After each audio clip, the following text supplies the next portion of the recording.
inflation hit first, and it changed everything. CPI and PPI both pointed to an energy-led price shock. The ECB restarted tightening, and rate cut hopes came under pressure. Then oil relief from Hormuz hopes helped stocks bounce, especially small caps.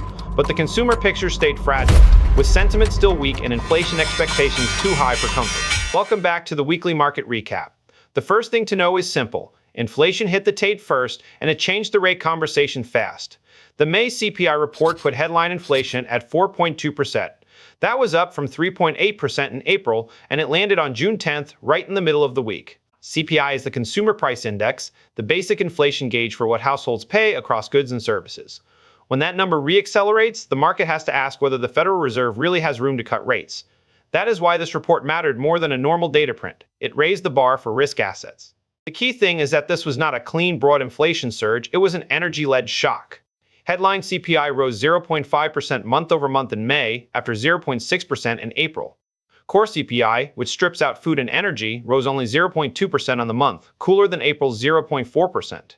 But energy jumped 3.9% in May, after already rising 3.8% in April.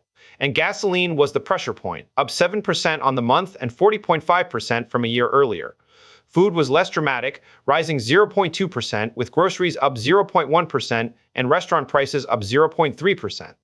So the market read was not just hot inflation, it was hot inflation with a very visible fuel channel. Now, the softer core number helped, but it did not give the Fed a clean all clear. Core CPI was still 2.9% over 12 months, up from 2.8% in April. Shelter rose 0.3%, and owner's equivalent rent, the housing cost measure watched closely inside CPI, also rose 0.3%. Services less energy. Services rose 0.3% on the month and 3.4% from a year earlier. Transportation services fell on the month, but they were still up 4.1% over 12 months. That tells you the problem was energy heavy, but not energy only. Washington policy risks stayed in the background, because energy, Iran, and inflation were now part of the same market conversation. For equities, the mechanism was direct. Hotter headline inflation can mean fewer rate cuts, and fewer rate cuts make valuations harder to defend. If energy cools and core stays contained, buyers can argue this is a temporary shock. But if fuel pressure bleeds into services, yields stay firmer, and the soft landing trade gets tested. And that sets up the next question perfectly. Did producer prices confirm the same warning? After CPI jolted the rate outlook, producer prices delivered the second warning shot. On June 11th, May final demand PPI rose 1.1% month-over-month. PPI means Producer Price Index, the inflation gauge for what businesses pay before costs reach consumers. That 1.1% increase matched April's revised move, followed a 0.7% March rise, and beat the 0.7% estimate. The 12-month rate hit 6.5%, the fastest annual increase since November 2022. That matters because producer inflation can squeeze margins first, then show up later in consumer prices and Fed inflation models. The center of gravity was goods, and inside goods it was energy. Final demand goods jumped 2.8%, while final demand services rose only 0.3%. Energy prices inside final demand surged 10.7%. Goods excluding food and energy still rose 0.8%, so the pressure was not only gasoline. Food prices rose 0.6%, while services cooled from April's 0.7% increase. Gasoline was the single biggest driver, up 23.4% and responsible for more than half the goods advance. That is the road traders had to circle, because fuel costs move through freight, production, and pricing power. The more dangerous read was in the pipeline, before prices even reached final demand. Processed intermediate goods rose 3.5% in May. Unprocessed intermediate goods rose 4.9%, a bigger upstream cost shock. Stage 1 intermediate demand rose 3.2%, the largest increase since that series began in 2009.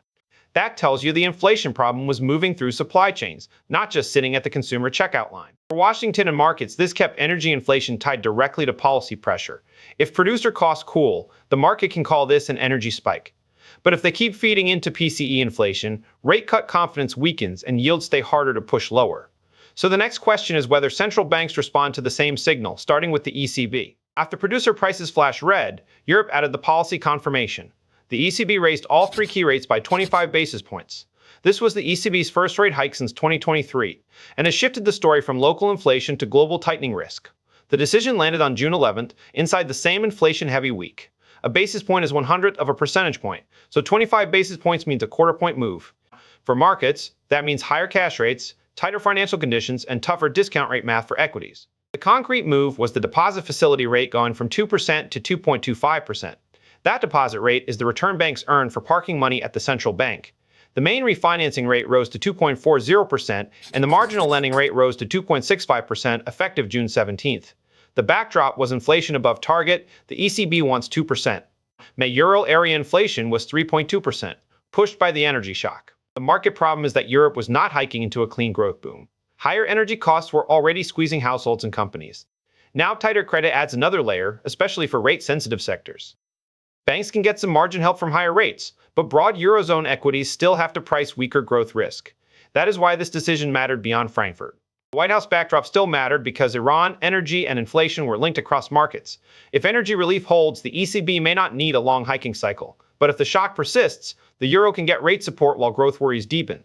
That tees up the next market pivot, whether Hormuz risk starts to ease. After the ECB tightened into an energy shock, the late leak relief came from the same source, oil risk. The Strait of Hormuz is the narrow Gulf shipping route that can turn regional tension into a global energy price problem. On June 12th, Brent crude fell 3.4% to $87.33. That was the market's first clean signal. Traders were pricing a lower chance of a prolonged supply squeeze. The catalyst was not a completed peace deal, but a shift in expectations around possible U.S.-Iran diplomatic progress. The core trade was simple. Brent fell, and equities caught a bid. The S&P 500 rose 0.5% on June 12, closing at 7,431.46. The Dow gained 0.7% to 51,202.26. The Nasdaq added 0.3% to 25,888.84. And the Russell 2000 rose 0.8% to 2,943.99. For the full week, small caps led with a 3.9% gain, which tells you relief reached the more rate-sensitive parts of the market. The White House angle mattered because market relief was tied to comments and reports, not to a fully confirmed agreement. Some reports described a possible framework around sanctions relief and reopening the strait, but Iran-linked messaging said no final memorandum was complete. That uncertainty matters. If the diplomacy holds, lower oil can cool inflation expectations. If it breaks, the war premium can come back fast, and risk assets lose that tailwind. The market mechanism was powerful because lower oil helps consumers, margins, and inflation expectations at the same time. But confirmation matters. Normal energy flows had not been fully restored, and the region remained tense. So the handoff is to consumers. Did lower gasoline risk actually improve confidence? After Hormuz relief helped the tape, the consumer check was better, but only barely.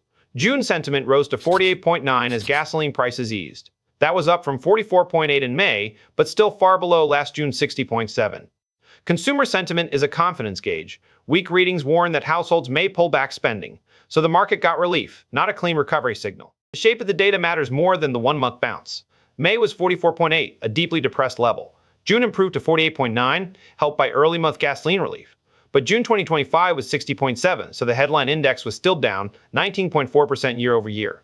Current conditions improved to 48.4, and expectations rose to 49.3.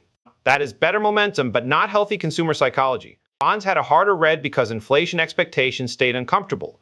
Year-ahead inflation expectations eased to 4.6% from 4.8%. Long-run expectations fell to 3.4% from 3.9%. That helps, but it is still not the kind of inflation psychology the Fed wants to see. Here is the market test. If gasoline relief holds, consumers can stabilize. If inflation expectations stay high, rate cut confidence remains capped. Otherwise, equities need spending strength to confirm the soft landing trade. That is the week. Inflation pressure, policy reaction, oil relief, and a consumer still under strain. That is the market report for this week. I will see you in the next update. Thanks for watching, and take care.